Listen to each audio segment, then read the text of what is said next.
మమ్మల్ని ప్రశ్నించండి, విమర్శించండి, మీ అభిప్రాయాన్ని చెప్పండి, కానీ గౌరవంతో చెప్పండి, బాధ్యతతో చెప్పండి, చట్టాన్ని గౌరవిస్తూ చెప్పండి. అప్పుడే మన ప్రజాస్వామ్యం మరింత బలపడుతుంది. కొడకల్లారా నా భాష తెలుస్తారా మీకు? కొడకల్లారా నా భాష తెలుస్తారా మీకు? చెప్పు, అటు తిప్పి ఇటు తిప్పి పగిలిపోయేలా, దవడ వాసిపోయేలా తమాషాలుగా ఉందా కొడకల్లారా? గౌరవంతో చెప్పండి, బాధ్యతతో చెప్పండి. చెప్పు తీసుకొని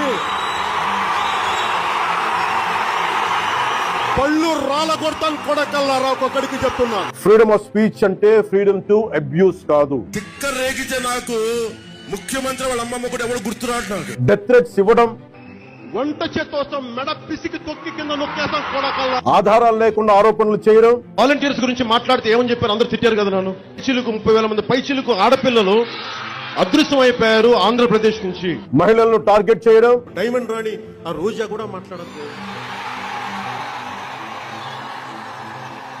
వాళ్ళు కూడా యూట్యూబ్ నువ్వు కూడానా?